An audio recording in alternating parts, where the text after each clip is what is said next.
around and join the gluten gang, for it is time to carbo load.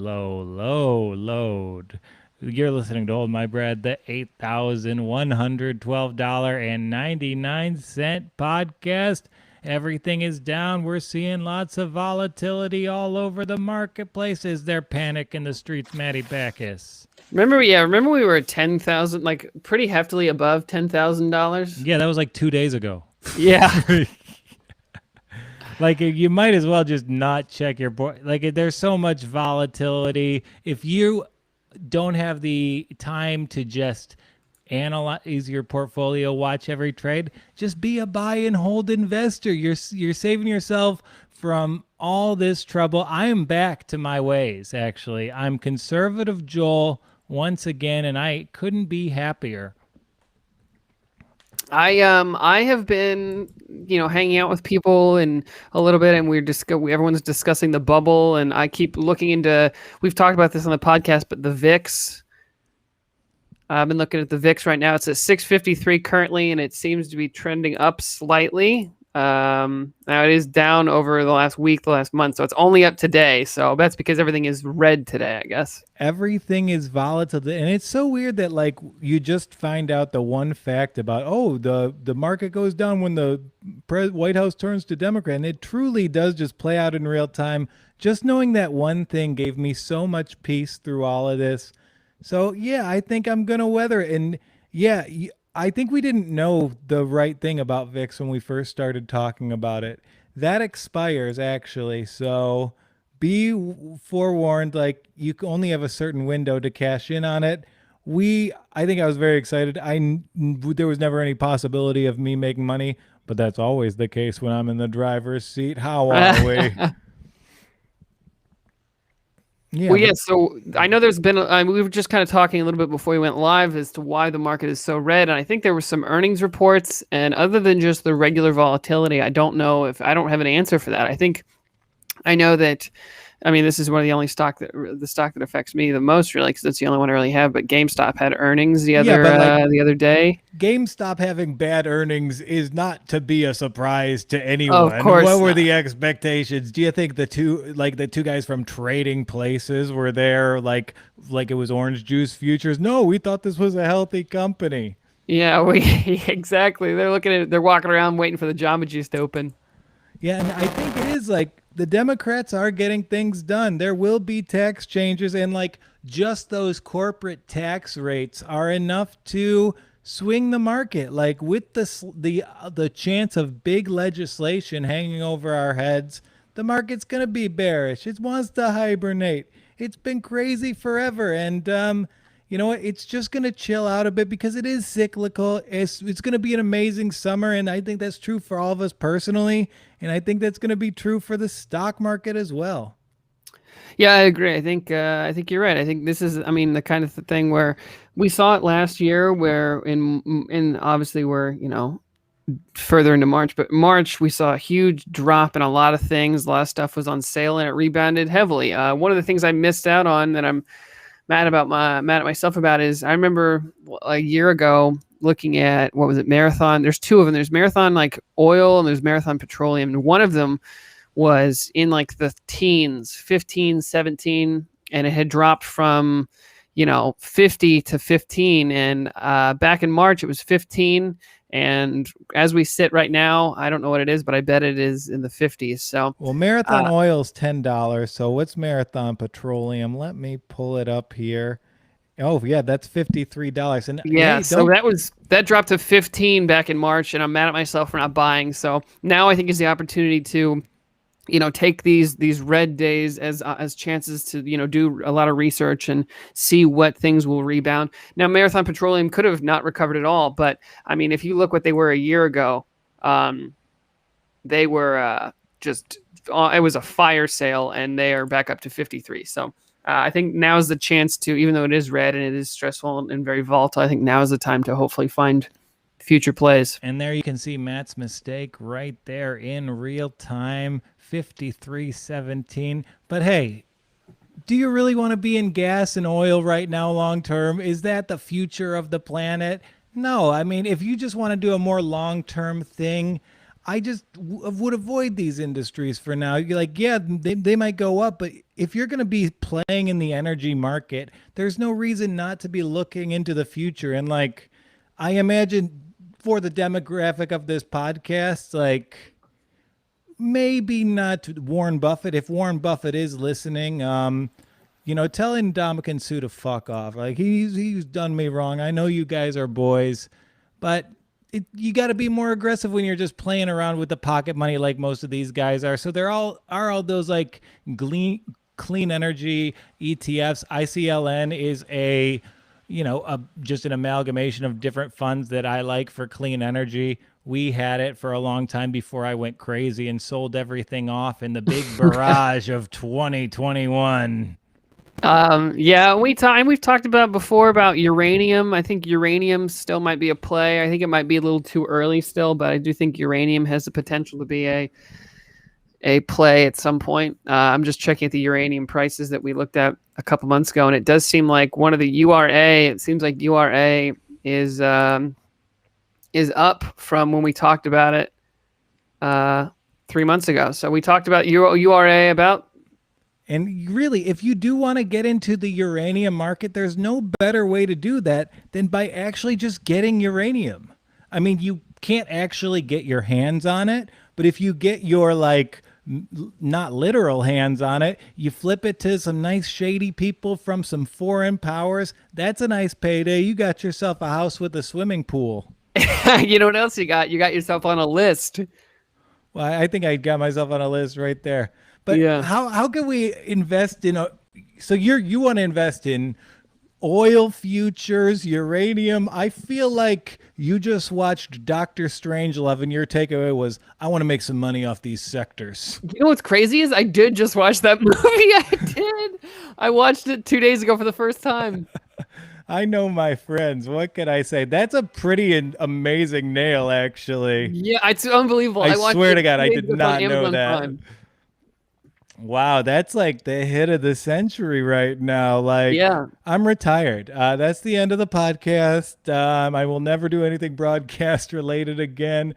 How are we? How I learned to love uranium and oil is what's for me right now. And, over here, business school is truly kicking my ass. I have so many assignments due. I have to get all these assignments done just so I can have surgery tomorrow and really chill. I had exam Saturday, exam Sunday, exam Monday, paper due today, 10 pages. Meanwhile, I'm getting everything ready. I have to fix my teeth, so I don't want to be stuck in one place just tonguing my broken teeth while I'm healing from my knee surgery. So it has been a workload. However, it's been fun. I drew up my first business model, and it's all about how to use information systems using process capabilities and centralized databases to make a sauna industry relevant. I ripped off the Peloton and Shade Store business models, and I launched an entire brand off of, a pretty insane model. We're going you're working on your sauna thing. I had to have 54 employees, and that's a lot of hiring. So I just did the sauna industry like we made it, and now I got a vision. I'll be sweating it out while living on Easy Street. See what a sweating it on Easy Street seems like not good. It's not what you want. You want to be chilling on Easy Street. Now you got people sweating it out. No, it's it's like an Airstream trailer. You build a infrared sauna into it, and people book it electronically, right? And it travels from market to market. So it's Art Basel, Miami. We got the heat there. It just can measure it with volume, and that supports our manufacturing business. We ship out saunas. The people who transport them, we build in our logistic network, so we optimize the travel route and shipping to save on our margins and deliver the best product. And moreover, it's very easy to design in a software app where you can control an electronic device. You control your sauna with your phone, and not only is that a piece of convenience, it actually feeds all of the information back to the same centralized database to affirm, customer service, maintenance, and we can keep tabs on how our products are running as we further optimize by just getting all the information. Wait, so do you want people to have their phones in the sauna? Doesn't seem like a No, good idea. you just turn them on. It keeps by doing that, it keeps a log of everything that is relevant to operations. Oh, my mom's entering the pod. Oh no. We're doing it on we're doing it on a live. This is going to be a Patreon only thing soon. No, this will not. This is how we'll record. We just put it up on the Patreon for fun this week. If you want to get into the chat, you can chat us here. We will see it. I'm not going to bring you on live, so excuse the digressions. But yeah, school's been a bit of a bitch, but it's fun to get to use my brain a little bit. And on the other side note, I got a 56 on a multiple choice math test. How bad is that? How is that statistically possible? I mean, the baseline is 25%.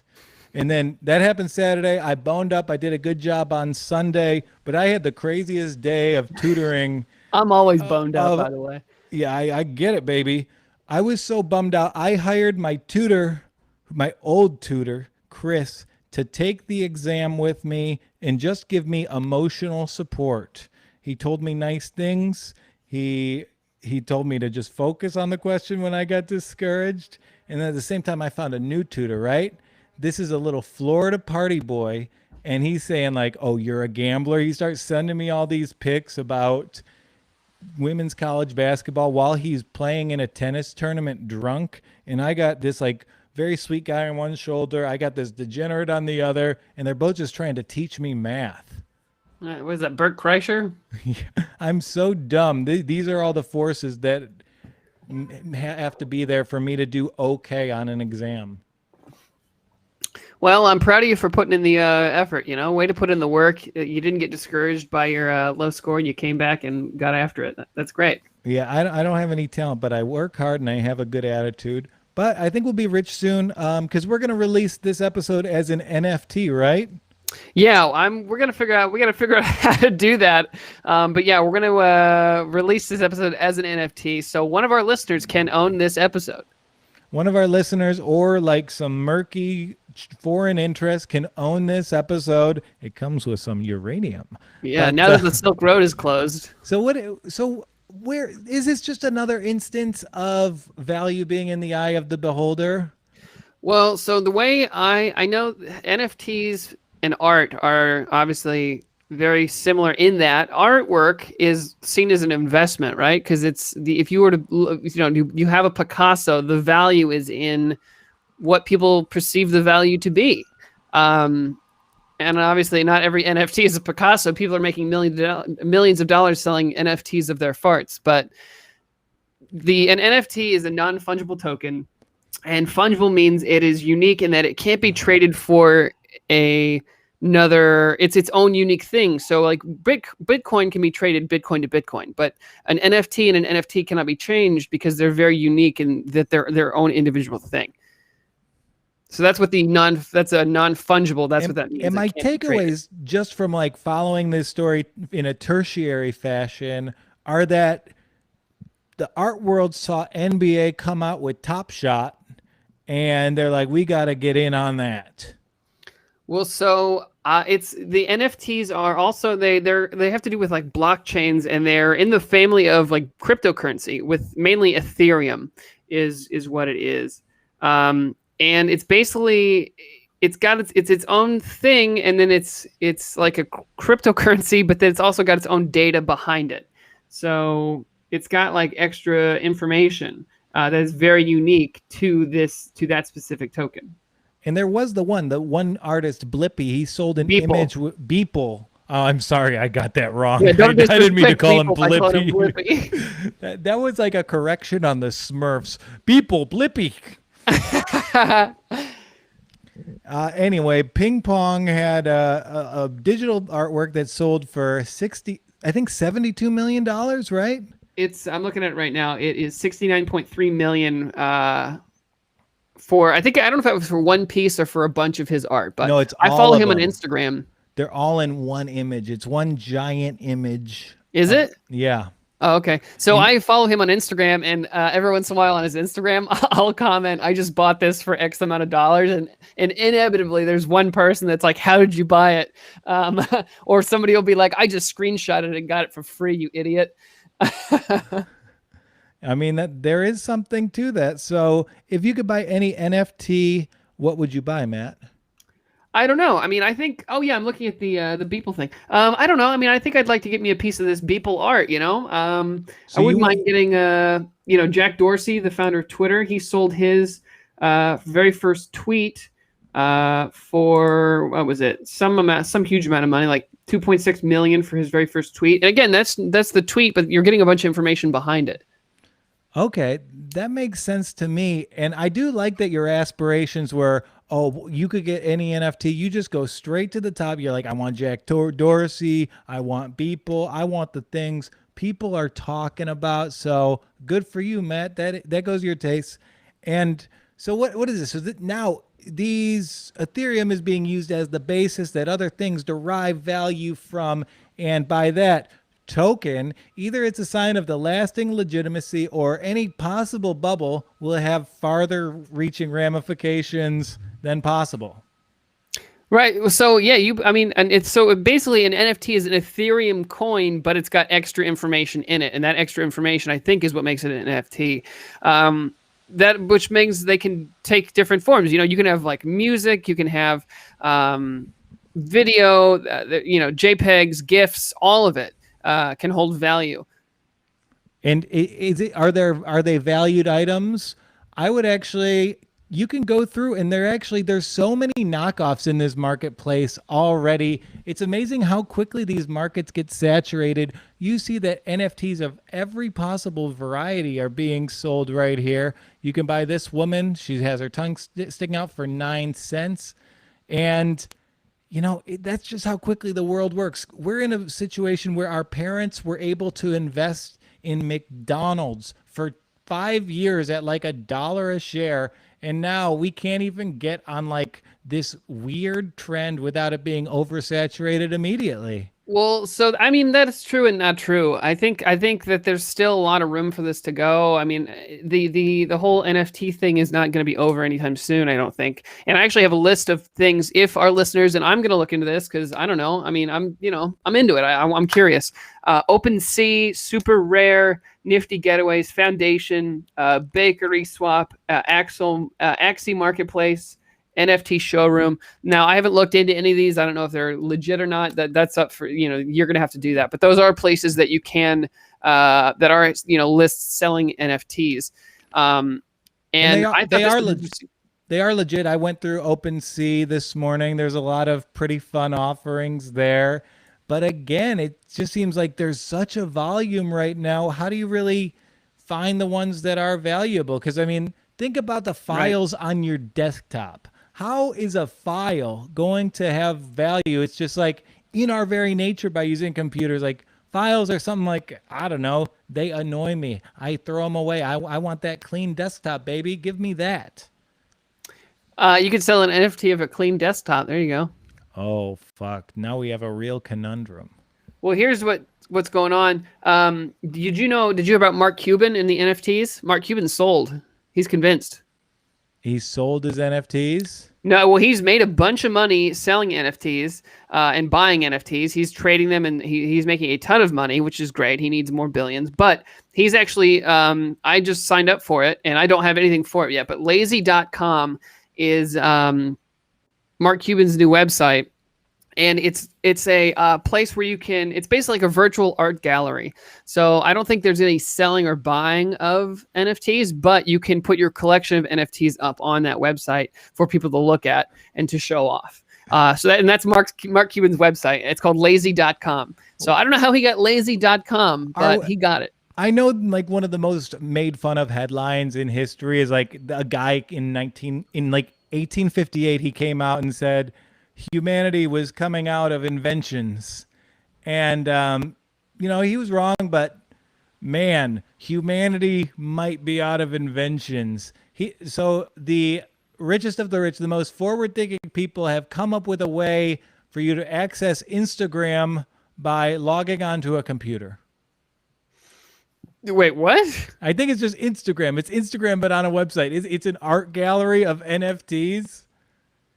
That's I mean, hey, immature. I open up an account and I don't have anything to look at right now, so it's making me bummed. I want to buy Yeah, an NFT to put in my gallery. My it's gallery's just empty. another vehicle for consumerism. They're creating new arenas in which you have nothing and you need to acquire. There's no value in this, so the value is projected, and it just stirs up the capitalist inclinations just a little bit more.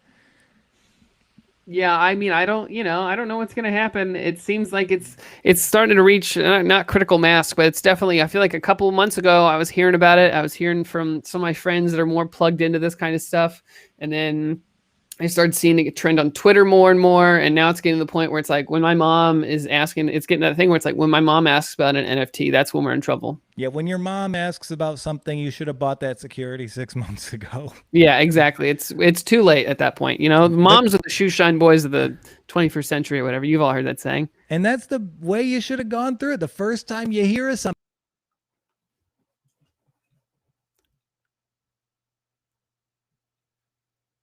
stop and analyze anything these days. It's not ideal operating procedures. That's wild.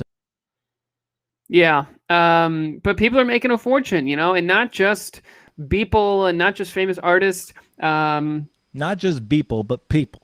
But yeah, it's not just people, it's multiple people. Black Sneakers has sold more than, that's his username, has sold more than 60,000 in NFT art over the past 6 months.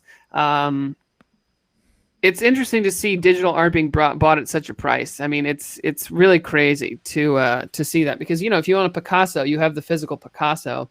And I think it's just hard. It's hard for people to understand because I think we're caught in this digital age where it's like we're not fully digital and we're not fully digital. I don't know if that makes sense, but you know what I mean? Like we're in like a weird space where it's hard for people to comprehend how you can own a thing that's not physical. And I wish there wasn't the pandemic. I would love to just go to a Silicon Valley party, real networky affair, dressed to the nines, put out my coolest vibe. And then when people talk to me about NFTs, just insist I didn't understand. Oh, like a JPEG? I don't know. Like if someone, I would die for the opportunity for someone to show me their NFT collection and me go like, oh yeah, it's a picture on your phone. Yeah. You can just do that on Clubhouse. Just go on Clubhouse. You can do that. Okay, I got to get on Clubhouse now. Yeah. I got an invite. We got to get our podcast on there, actually. Yeah, I mean, we can talk with more Azerbaijani teenagers. That's just what this podcast needs. Yeah. Well, we don't need Rufat on our podcast. Hey, Rufat is a good egg. So Yeah, I know he is. You're right. So what's the process? You have these digital artists. What do they do to actually mint these things as NFT? How do they get backed by Ethereum?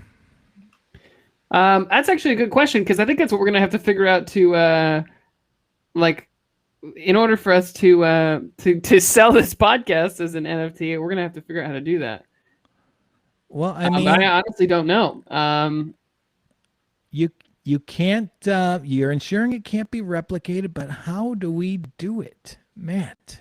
I want to brand you as a non-fungible token. So you okay, so yeah, I mean it's the same interface. You get verified, you send it in to get permission. So you're asking for permission to live in this world, and our tech oligarchs, they're nice enough to let you live in it. Well, Logan Paul, I mean, he's another name that I've been hearing thrown around a lot. Logan Paul, he's sold more than 50 more NFTs of the exact same video. Yeah, these have to be a tax scam because those people they sell one token and then they're able to write off the value they sell it for, and then they have to have others they created, they donate them, then they're able to write off that loss at a huge amount. If you're getting the kind of income that creators are and it is all 1099, you can easily deploy this as like a way to scam your taxes, and it's so effective, and I think it's actually legal. Well, listen to this. So talking about what could be an NFT, basically anything digital could be sold as an NFT. And I just saw here, Deadmau5 sold a digital animated sticker. William Shatner has sold. William Shatner just turned like 90, and he sold an NFT of an X-ray of his teeth. I mean, it's sad day for the podcast when William Shatner is beating us to the latest financial trends. I guess he Um, did have that Star Trek technology, so it doesn't reflect too poorly on us. there's a this is interesting to me. Um, there have been some attempts at like making NFTs connecting them to real world objects. So Nike has like a sneaker authenticity system. They're using, it's called Crypto Kicks. Um, they're using it to like verify sneaker authenticity by using the NFTs. But isn't that just defeats the purpose of the NFT? It's a digital thing, so now it's being put into the real world. I think they're just taking this from the baseball card market, honestly, because baseball card marketplaces, it's kind of taken off in the past 6 months, year, same as the pandemic. Are you familiar with that, Matt? Yes, I am actually. A friend of mine, Tim McLaughlin, he has been selling and going through baseball cards and making a little bit of money here and there. I have a bunch of baseball. I have too many cards to even begin with. I don't even know what to do. But again, there's gatekeeping of the value. There is a bottleneck, and that's how they create it. So how the baseball card market work is you have a card that's great. It's not really worth anything until you send it to Beckett. There is one authenticator. They grade it with a good grade. It becomes up to 5 times its value, which is pretty wild stuff. And unfortunately, during the pandemic, they got backlogged. And with the backlog, that's what sent the values up. So now you tell me Nike's, they're doing that same system with sneakers. Right. They're becoming their own Beckett to the sneaker resale industry. Like it was maybe a little bit questionable, like, oh, they're letting things be resold. It did create demand. And now this allows them to just continue to vertically integrate their like piece of this pie and get back in on the top of it. It's interesting because I keep seeing it's funny to see Nike, $1 billion corporation, getting involved in NFTs, and there's so much money being thrown around, and I just saw people post a screenshot of people bidding over his artwork, and a lot of the people that were bidding, and I think the person that won is like a famous DJ and all these famous people. So these rich people are really just using this to get richer. But that is the same as anything. That's Right. We lost out on that Beyond Burger because James Harden and Kyrie Irving got this stock. Every security you want to buy, it's exchanged to this. So it's the same mechanics of anything being sold, and they're Right. just It's kind of like finding what we new talked things about to before, sell. in that, like you just said, rich people have enough money to invest and then make more money. Yeah, and I am convinced. I think I've got like 120 in the bank. If I could just have freedom, if I could just play fast and loose, you'd never see me working again. Once you get that volume going, it's perpetuating. Yeah, I mean, I think as long as you make good moves, once you hit a certain threshold, I'm gonna sell that sneeze as an NFT. You should. Gazoon type, by the way. I Thank did you. find a nice way that I think I personally am going to make money, something that all working class people in major cities should consider. So I'm in therapy, right? And I'm coming around to the conclusion that like, I think I might come out of this with like some depression era mindsets. And like, I talk about like you buy and hold, you're very conservative, but hey, I've only worked in recessions. The peak of my earnings, I lost my job because of COVID. And, if I ever do a big play, I can't lose it. So in New York, there's affordable housing apartments for purchase, right? And the thing is, you can't make money on the sale. There's a limit to how much they go for. So you can't really become a Rockefeller on them or anything. But if you're like me, you're a crazy person, and if you can mess up your life with one bad decision, that's a pretty safe option for me. Wait, why? So why would you do it then? Because instead of renting, You're buying. All the money is there. You get the money back when you pay for it, when you sell it. You make a little Okay. bit of a profit, but you can also get in on a lower price point, and that's what I like about it. All right, I see. I see. Interesting. Well, so are you thinking about buying a I you am. And the thing is, you can't make a lot of money. So I need to do it before I get a job out of grad school. So I will need to if I can make it work, it'll be a great play, but I'll need to finance a loan as an unemployed person. That sounds fun, right? Yeah, it seems like they would love to give that to you. I mean, I'm just going to get a big trench coat. I'm going to put you on my shoulders and I'll say people will pay me to they want to look at the world's tallest man. That's us. We're the world's tallest man. Yeah, that's true. If I stood on your shoulders, we'd be like 15 feet tall. And we could see any movie we wanted if the movie theaters were open. But that would help your AMC stock. So it's we're vertically integrated. That's like Nike to the sneakers, us to seeing this movie in a big trench coat. Yeah, well, I need something that's going to help my GameStop stock. I'm tired of watching this shit. I want it to either pop off or disappear. I'm tired of checking it. You don't want it to disappear. That would be terrible. So I how mean, if it many? disappeared, I'd lose $1,000. That's okay. Lose $1,000. I have almost 40 of those. Maddie, the luckiest boy who ever lived. So how? Well, So what's going on with GameStop today? it's well, like I said, earnings it's dropped. It's dropped heftily. It's gone down $100, almost $100 in the week, and just today, it's gone down 61. It is at about 122. So it is dropping drastically. I'm hoping tomorrow for a big rebound. I don't know why. It is funny. You made a very good point. Is why the hell its earnings being badly? Why did it hurt it so badly? No one was surprised. No one's shocked. Yeah, like we can't retroactively treat this like a functional company. Like it's for lack of a better word, kind of a bit. So we can't be subjecting it to traditional valuation metrics when the metric is Reddit. Right. It has been playing by the rules the whole time, and now we're like, well, we got to listen to the rules. The numbers don't lie. We're like, what the hell? Yeah. Yeah, GameStop is fucking up. I'm still waiting on. This is a little off topic, but I'm still waiting on a damn email from AT&T. Got a new damn phone. They're supposed to be ordering it, and they said they'd email me when it came in so I could come pick it up. I still got no email. So what happened to your phone, Maddie? I had this is another. This is where I identify with Warren Buffett. I myself, the year 2021, I had an iPhone 7 Plus. That's a pretty old phone. My phone had a button. Man, I'm amazed you had $40,000 and still didn't have the latest iPhone. Well, hey, don't you worry because I just ordered the iPhone like 12 Max. So yeah, two of them coming. taped together. But it won't be here. She was like, it'll be here tomorrow. She's like, we'll email you when it comes in. You can come pick it up. She was like, it'll probably be around 4:00. It is 5:30, and I don't have my damn phone. Are you finding yourself more at peace? Are you getting like a more affirmed sense of self? How are you changing with this? Honestly, I do feel good. I feel like I'm not. I mean, obviously, I'm not on my phone because I can't be, and it's nice that I have the constant urge to be like, well, let me get on Instagram. Or anytime I have a second of downtime, I don't feel the need to get on Instagram, which is nice. I am annoyed that I can't listen to my music as easily, and I want to listen to. I have podcasts that I would like to listen to.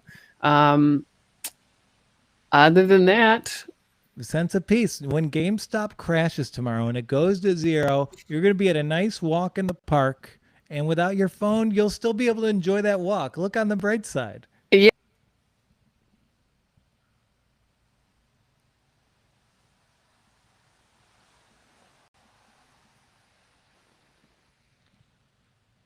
Did we lose them? Yeah, is this supposed to check my stock? Sorry, I lost you there for a second, Matt. Oh, I was just saying I haven't not having my phone has been I've been sitting at my desk more to do work, which makes me feel more productive. Yeah, I mean, it's a sense of peace. It's something we rarely get. I wish I could I'm having my surgery tomorrow. I would love to cast away my phone, but too many people are going to check on me. My fiance's not here, so she'll be quite worried about that. Yeah, you got a lot of texts coming your way tomorrow. Hopefully, I can get you one. No, I'm having Jack take care of me. No one is less qualified to take care of me than Jack. Yeah, get somebody that can barely take care of themselves to take care of you. Yeah, he's gonna learn how to take care of himself from taking care of me. Yeah, That's treat the others the way you want to be idea. treated. That's what he's gonna get. Hey, there's some thought to it. It's part of my process, and him and Gabby don't get along, so now they have to work together on something. Yeah, this is a team building exercise. Exactly. The old dog comes up with a new trick. Well, yeah, I don't. This is. I'll say this. This isn't the last we've heard of NFTs for sure. I think I'm gonna try and get more into them. I think. I think it's gonna be. I think it's gonna stick around for a while. Once the heat dies off a little bit, hopefully it'll be a little easier for people to get into it. I don't know. We're gonna try to figure out how we can turn this episode into an NFT. Something tells me we can't because something tells me you need Ethereum, and I ain't got no Ethereum. Well, use this screenshot of it. Sell the picture of us in front of the dollar, and we can buy an Ethereum to mint this. It'll be out there. This episode will be an NFT, and if not, I have some real funny pictures you can make NFTs of. One, I got pumpkins all over my body. That'll be a beautiful NFT. Well, sell pictures of your feet as NFTs. You know, this podcast gets closer and closer to just selling feet pick every week. Hey, that's gonna be a Patreon level at some point. That'll be the Patreon tier. So with the GameStop like decline, how much of that is like based on today being down, and how much of that is just being based on the reports of earnings?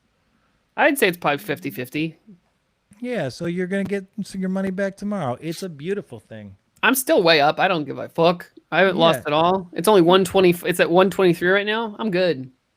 Gorgeous. No one's better than you, baby.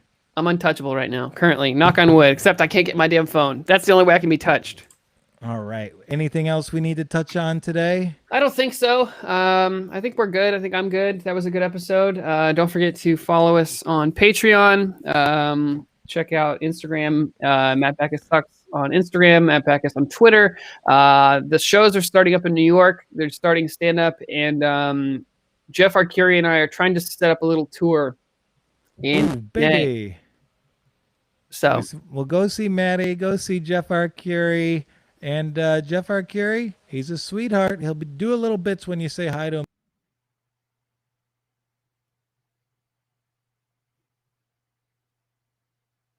Wonky. Some of us are getting.